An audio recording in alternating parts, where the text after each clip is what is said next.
Hey guys, what's up and welcome back to my channel. So today we're going to be talking about a case that is truly, I'm not even sure what adjective to use here, so if you have one, you can drop it in the comments down below once you hear about this story. The book community thought this author died. Now it seems her suicide was a hoax. Susan Meechan, who allegedly died by suicide in September 2020, returned to Facebook this week to reveal that she isn't actually dead, she just needed a break from social media. Nothing good starts in a Facebook group. The Ward, a reading group founded by Tennessee-based author Susan Meechan, largely went dormant after a September 2020 post, supposedly written by her daughter, was shared from her page announcing that she had died by suicide following bullying and harassment from members of the book community. Now, more than 2 years later, Meechan has decided that she wants her life back and returned to Facebook to reveal she was never actually dead in the first place. The cyberbullying, harassment, all of that,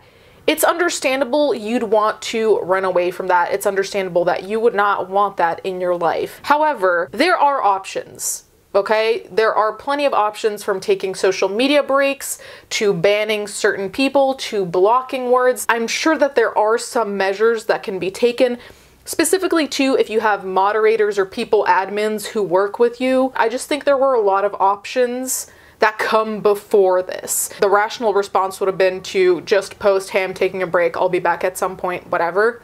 And that would have been the end of that. And I don't really see what the difference would have been to just announce a break or even just take a break without saying anything. I'm just gonna say last thing, don't try and fucking cosplay suicide, okay? Don't use that. There are so many mental health problems that aren't taken seriously, which eventually lead up to suicide because other mental health problems aren't taken seriously and things escalate to the point where someone's like, I would rather die than live this way. If there's one thing that will piss me the fuck off beyond belief, just 0 to 100 real quick, that is pretending to kill yourself. And that also relates to my personal story where someone I knew, if you were here years ago, you probably saw it happen live, yikes, but someone I knew pretended to kill themselves. Then they pretended to be their psychologist who emailed me being like, hey, your friend killed themselves, but really it was the friend doing all of it. So I lost my shit, I freaked the fuck out, and then later on, the person was like, hey, by the way, I'm good. Moving on. She then posted on Facebook, I debated on how to do this a million times and I'm still not sure if it's right or not, Meechan wrote in her Back from the Dead return to the group on January 2nd. My family did what they thought was best for me and I can't fault them for it. I almost died again at my own hand and they had to go through all that hell again. Returning to the Ward doesn't mean much, but I'm in a good place now and I'm hoping to write again. Let the fun begin. So here, as you might have noticed, there's also some kind of blame put on the family by saying, my family did what they thought was best for me, which implies that they have something to do with her alleged suicide. Fun isn't exactly the word that springs to mind for those in the book community who had befriended Meechan and were shocked by her death. We grieved for the loss of a woman we considered a friend, wrote Samantha A. Cole, a fellow author who regularly chatted with Meechan online, in a receipt-filled post exposing the details behind the suicide hoax. I personally was harassed by another author who loves to create drama, claiming I was one of the authors who bullied Susan and drove her to suicide. Cole said that, after Meechan's alleged death, she beat herself up over not having reached out sooner, wondering if it might have made a difference. Having lost other people in her life to suicide, it weighed heavily on her, but she got a second chance to reach out to Meechan after she commented on the author's comeback post in the Ward asking if the entire story had been made up, only to be invited to message her privately instead. Cole's first question, shared in screenshots, drew from her disbelief and confusion, what is going on? Meechan wrote back an hour later with less urgency. Nothing, she responded, as if she just didn't spend 2 years pretending to be dead. I simply want my life back. My family was in a bad place and did what they thought was best for me. So again, let's note, my family was in a bad place and did what they thought was best for me. So this is, again, pointing towards the fact that the family had some role in this, some major role in this. In a video follow-up, Cole attempted to make sense of the situation, saying, I'm glad that Susan was allegedly getting the help that she needs, but I do not condone what she did and I cannot forgive forgive what she did. Still, the damage was irreversible. This tore the book community apart when everyone started pointing fingers at people who allegedly bullied her. Innocent people were accused. It took months for the tension to die down, Cole tells Rolling Stone in an email. To have it end up being a hoax that was dragged out for almost 2.5 years is a slap in the face to anyone who ever supported her. She had plenty of time to come clean if in fact her family had made up the story, but she didn't. Instead, she made another profile under another name and watched as people posted tributes to her and encouraged others to buy her books in her memory and to help support her family. This is where I start to get truly enraged, because as if this weren't bad enough to begin with, the whole concept of someone making a fake account to see people mourn them, that is some really deranged behavior. Imagine seeing people you've talked to for years being so sad and devastated about your death, and you're just sitting there fully alive and breathing, just being like, oh, look at that. Look at that. Angela's sad that I'm dead. Haha. Like, what? How do you sleep at night? How do you sleep at night knowing that you're full on making people grieve you, and for what? You couldn't tell them that you were just gonna go on a break? The lack of basic respect is insane to me. Not to even go into the fucking shit show that is the lack of empathy, the lack of self-awareness, just...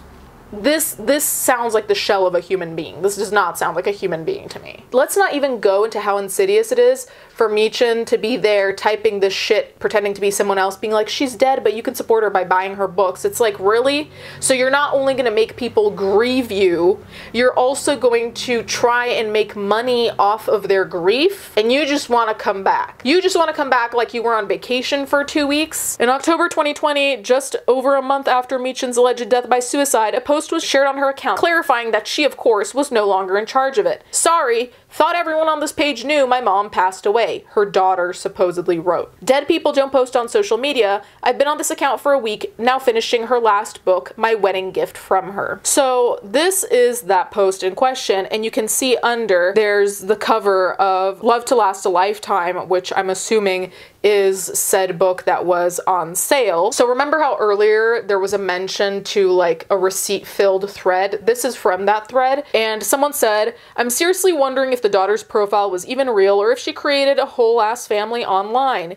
Even if she has a daughter by that name, does anyone actually know that's her profile? This is so batshit. 2023 coming in hot with Twitter main character potential. Someone responded saying, I think she may have made it all up, that she ran her account after she quote-unquote died, not her daughter if she even has one. The story gets more bizarre every hour. Another post requested that the official Susan Michin account not be reported to Facebook, likely to avoid its memorialization and maintain access. The account was mainly used to disperse the author's remaining inventory through audiobook giveaways and to aid in the completion of her final novel. Her daughter sought out volunteers to edit and promote the book, as well as the past works that risked being unpublished. So on top of trying to sell this last book, she was trying to sell other books or works and volunteers to edit and promote. So she was actually getting a full marketing, publishing, editing team here, basically together.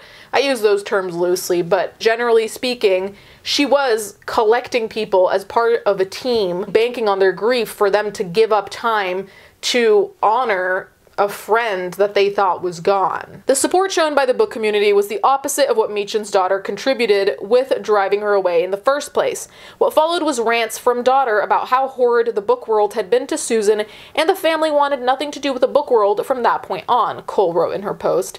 However, they wanted to honor their mother's memory by publishing the last book she wrote, which they did. Friends, authors, and readers shared the release. By January 2021, Michin's daughter revealed that her page views and sales had reached 0. Within 4 months, she posted announcements saying the account would be going back to a private page for memories only.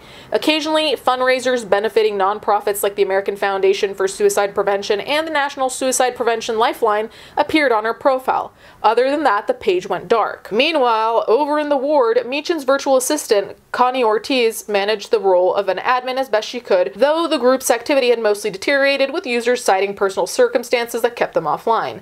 I'm sorry for not being here as often as I should, Ortiz wrote in the group this past November, referencing stress from familial obligations, including reeling from her sister's death. Note, the sister being mentioned is Ortiz's sister, not connected to Michin. I have been considering closing it down, but That would not be fair to you. If anyone wants to take over this group, please let me know. After Ortiz's post, one member, a woman going by TN Steele, stepped up to help. I will overhaul it in hopes that it pleases you and Susan, she wrote. However, it's come to light that the account may have been a burner page that Meechan created in order to maintain a presence in the book community while also remaining dead. I will return to my real account and name, read a recent post from the account shared in the Facebook group. As Cole's post exposing the hoax has spread, individuals following the story hope to diminish any remaining chance for Meechan to restart her career by leaving bad reviews on all of her previously published work. They also offered to leave glowing reviews for Cole's books for sharing her story. There were others who were closer to her that were totally blindsided, first by her alleged suicide, then by her resurrection, and they're hurting badly over the betrayal, Cole tells Rolling Stone. Suicide is not something to make a joke about or claim it happened for attention. Almost everyone knows someone who committed suicide or attempted suicide, and there are many people who have tried to kill themselves and are grateful they failed or continue to struggle to fight their demons. So this story is wild to me, mainly because I don't know. As much as I think it's wild and genuinely deranged to pretend to kill yourself in any respect, in any which situation, it's even wilder to me to actually believe that you can come back from that. There is no world, even in the most imaginative of worlds where forgiveness rules all, there is no world where I can imagine that not following you for the rest of your life. Because realistically, this author, Meechan, is always going to be the author that pretended to be dead in order to get away from these cyberbullies' harassment, in order to make book sales, in order to I don't know what else. Imagine trying to have a career when basically the first thing that's going to come up when you Google your name are these articles saying, oh yeah, by the way, she pretended to kill herself. She stayed away for 2 years. She partially blamed her family for her antics online and even potentially made up a family member because we don't even know if there's a daughter. How do you think you come back from that? In what world? I would love to know what world you think we're living in, because it is not the one, truly not. I know that age and maturity don't always connect, but I would hope that someone at her age would be old enough to realize how fucked up that is and would realize how much that would hurt the people that care, and would also realize the larger impact. Mental health in a lot of places is already not taken seriously, mental illness as well. So to be one of the people who are kind of like backing this ideology of like, oh, people say they're suicidal for attention, blah, blah, blah, harmful. It's harmful on so many levels. Anyway, you guys can let me know what you think in the comments down below. Let me know if you think that someone can come back from something like this. Thank you guys so much for watching. Thank you to my patrons as always, and I'll catch you guys next time.